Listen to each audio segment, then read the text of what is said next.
guys, welcome back to Good News York. We are live and in person at the Syracuse Winter Fair. Mike's fixing his teeth. I just ate. Delicious. Yeah, what'd you had? You had got that. I remember I had it last year. Oh God, I'm gonna screw it up. Is it Jiwoo's? Korean. I had a Korean ramen bowl. Nice. Unbelievable. Nice. That's what I had last year when I was here. So good. So good. I've had so far 3/4 of a beef on wick. And why only 3/4? Because we had to interview Mike. Oh. Fair. I think that's my spot right after we're done. To be fair, I was trying real hard not to eat it in one, Yeah. Mike, you're more important to us than beef on whack. I hope that means a lot. I like knowing where I rank. Yeah. It's well, good. you rank way above beef on whack. For those following along, I'm Matt Major, that's Mike Lisi, and this is one of our returning champions, Mike Lisi. Who was also one of our first guests last year, correct? Yeah. It's been a year. It is. And it's very different now being behind the mic now versus a year ago. Right. Where I was just like, losing my mind in my head. You know what? Mark O'Donnell, who was here earlier, we were talking about the same thing, and Mike was commenting on just the progression now of all of our creators, really. Now that they've got that under your belt, even, folks like yourself who really just took to it like nothing from the beginning. But still, you just get that progression. You figure things out, and it becomes easier and less stressful, I think is the biggest thing, right? You don't overthink it as much. Exactly. You just kind of go with it and just let it go. Like, just see what happens. So, what's the worst that's going to happen, right? You're going to make an ass of yourself for a few minutes, and everybody's going to forget it when they scroll to the next video. And exactly. 100%. On your day. That's the right mindset, man. I appreciate that you got that. For those who don't know, Mike is the host of the Hack Dissection Podcast that we make here at Clickstream Studios. One of our most, I want to say, kind of our breakout success.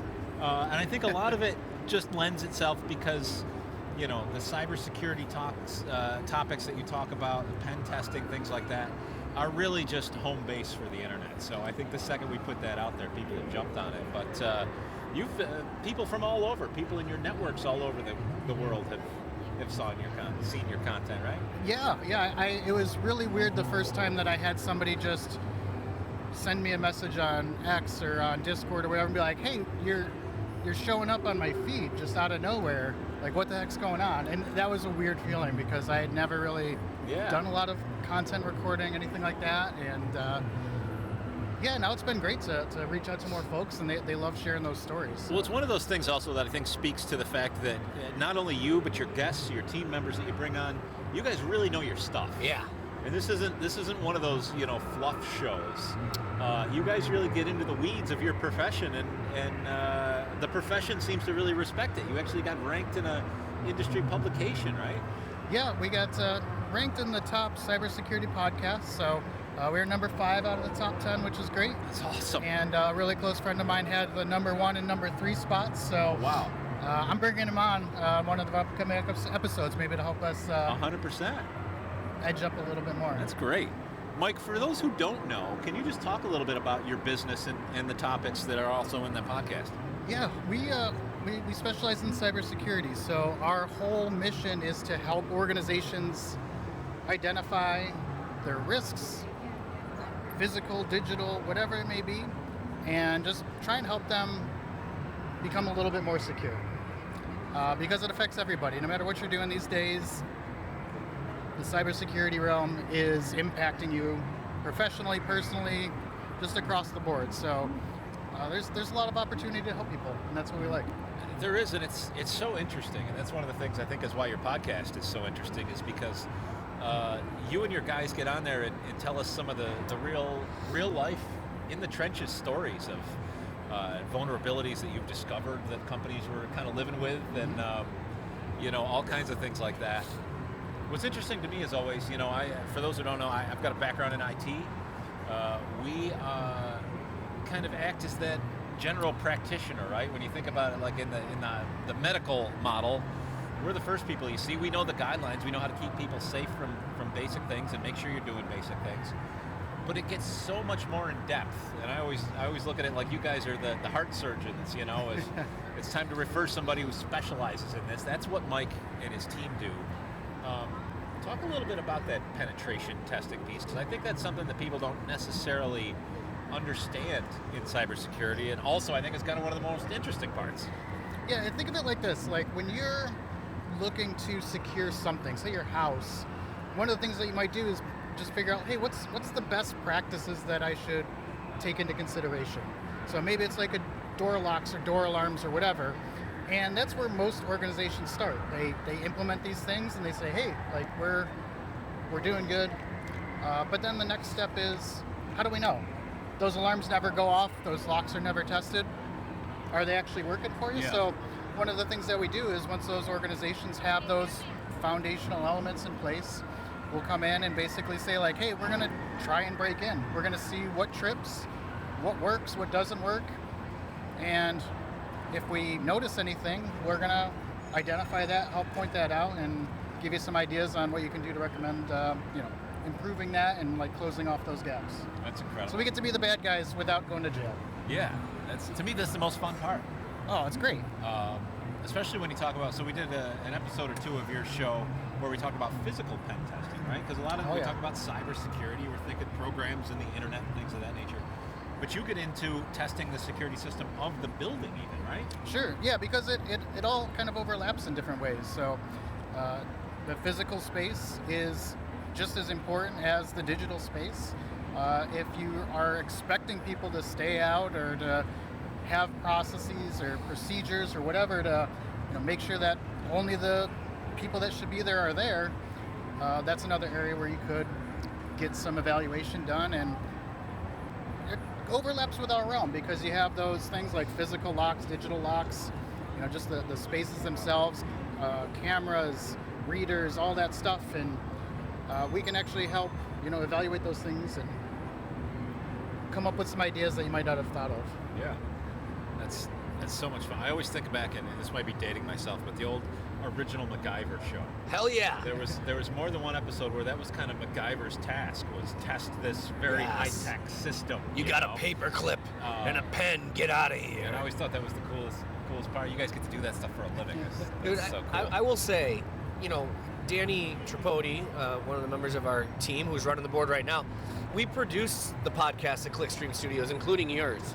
And I am genuine when I say I have to catch myself sometimes, because I'm supposed to be switching cameras, where I am so into what you guys, and I have no idea what you're talking. It sounds like a foreign language sometimes, but it's so interesting that I'm like, oh right, I got to work. I think that's what I love about what you do and about the podcast, is that it's such a niche thing and such a thing that is interesting to people that aren't in that world, that I think that's why you're getting picked up by these third-party websites that are ranking them and other people that live in that world, because it's such a unique niche.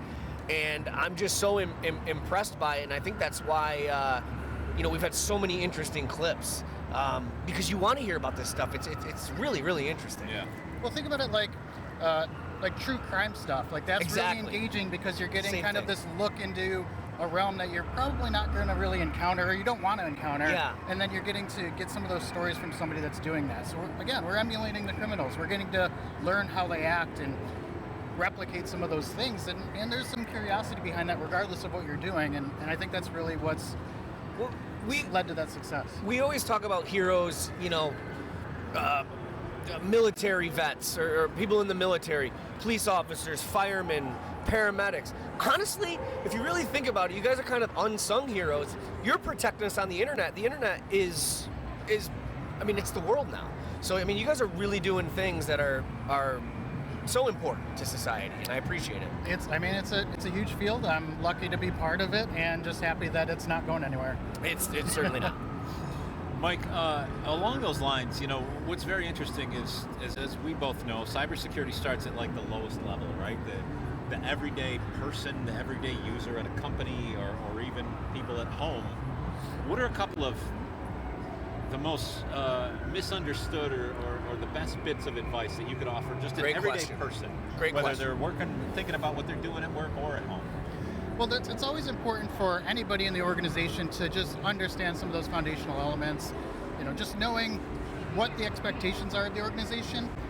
But really my philosophy on that is that they should be aware of it, but they shouldn't be responsible for that necessarily. Like, there's other people in the organization that are really in charge of enforcing that security and making sure that it's working. So like putting all that pressure onto like HR or the finance people is really unfair, because they're trying to get through their day. They're trying to just get their jobs done. And if they misclick on something, like that should be allowed. And then the safeguard should be in place to take action when that happens, because you can't expect everybody to be 100% diligent all the time. So that's what we try and help with. It's just like, hey, you know, don't yell at the HR person that doesn't understand cell phones or anything like that, because they're gonna mess up. Yeah. It's just human nature. I mess up. Everybody does. So the action is, okay, let's assume that they're gonna mess up. What's the fallout that's gonna come from that? And what can you do to prevent that, or at least mitigate it as much as possible? Mike, and how can we help? Has AI added another layer of danger now in your field? Is it something that you guys were always prepared for? You knew it was kind of coming? I mean, it's been around longer than people think. Or is it now you guys are trying to train and keep up with, because now all these new scams are happening using AI? It's both, right? Yeah. So on the attacker's side, on the actual criminal side, what we're seeing is fully or almost fully AI-driven ransomware campaigns and compromises, and just things that are running autonomously with very minimal human interaction. So that's problematic, because now you have less resources that are needed from a threat actor's perspective to compromise an organization. Now, at the same time, we're using it on our benefit too, right? So I just had an engagement this past week where I was able to identify and compromise a web application in less than an hour, fully take it over with the assistance of AI. So as much as it's helping the criminals, it's helping us too. Yeah. And it's just going to be that constant game of who's taking better advantage of it. Well said. Mike, what are you seeing most commonly? You know, people, for years you worry about, I'm going to get hacked and people are going to break in and things like that. What is the intention of these folks when they come after these American companies in reality these days? It really depends on the organization themselves. So in some cases, they're just going after essentially the systems on the network themselves, just locking them up completely and basically holding them hostage and saying like, hey, we locked all this down. If you want it back, you got to pay us. And there's two options that you can take from that point. You can pay them, and hopefully they're legitimate and they're going to unlock all your stuff. Or you have plans and procedures in place that are like, hey, we've prepared for this, like screw off, we're just going to restore all of our things, we're back up and running, and then we'll look into this and see how we can take further steps to prevent that in the future.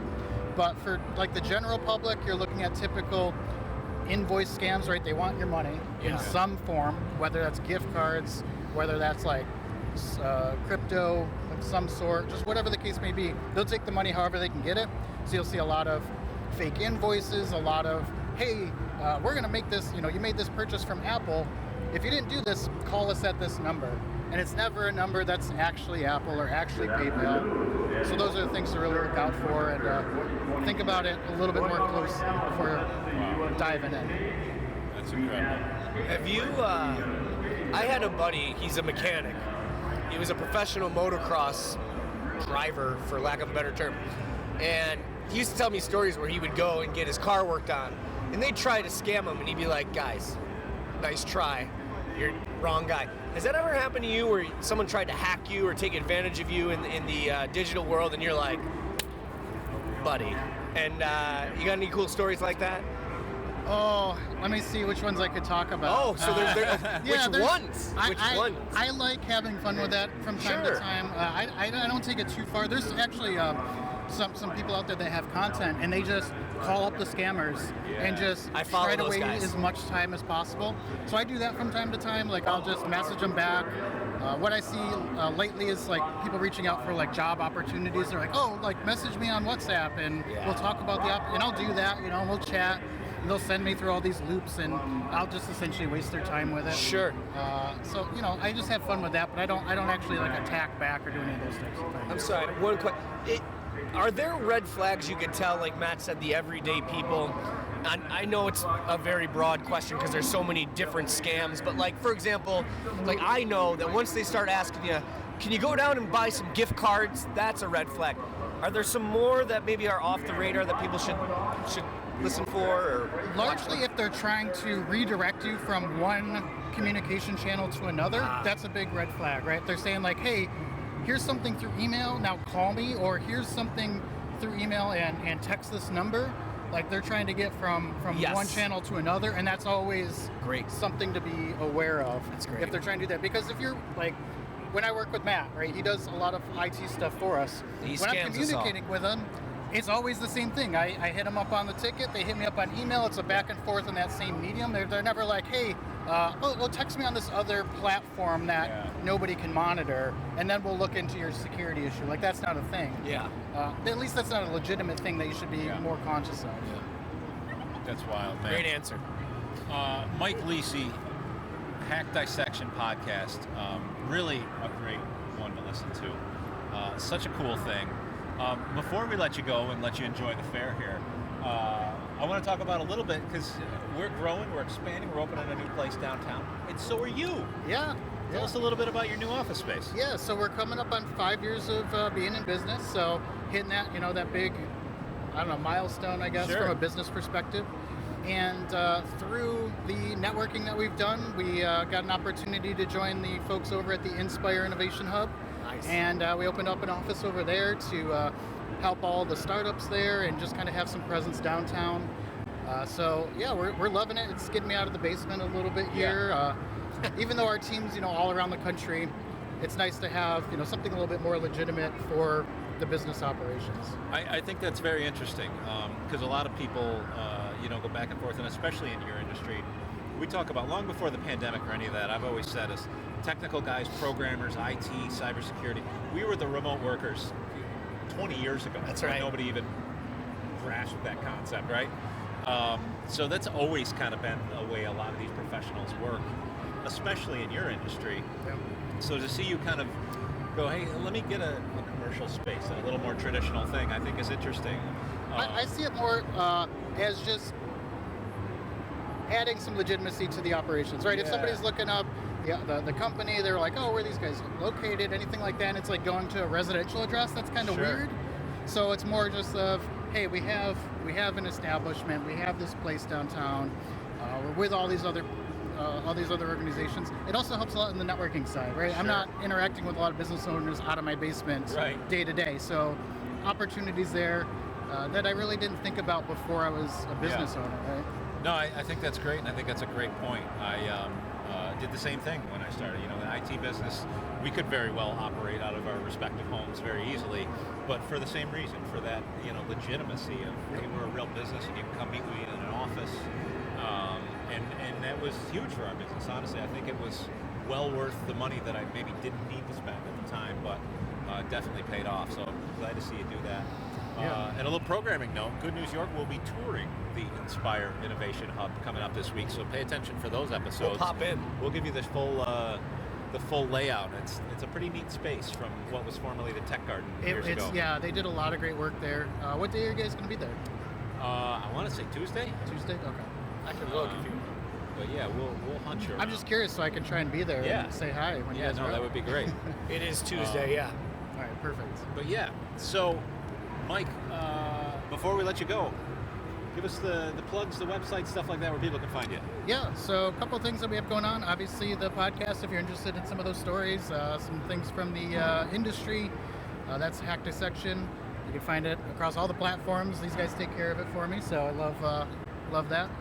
Meltech Solutions for all your cybersecurity needs, meltechsolutions.com. And then we have some additional services for like dark web monitoring, that type of thing, and that's a service called Breach Monitor. And that's at breachmonitor.app. And you can find us at any of those things. Awesome. And, or downtown. Awesome. Mike Lisi, super cybersecurity expert, based right here in town. You don't have to go to Austin or Silicon Valley to get real technical professionals, which I think is something that's pretty awesome. And Mike, thanks for joining us. Thanks for everything. Yeah, man. you're Thank doing, you. buddy. We love you. Hey guys, I appreciate being back. A year later, it's just really cool to have that come full circle again and do this again. So I'm hoping with you. next year we'll do back here at the fair and Bigger and better yet. So see what's going that'll on. be it. And with that, we'll take a break, but we'll be back with more from the Syracuse Winter Fair in just a moment.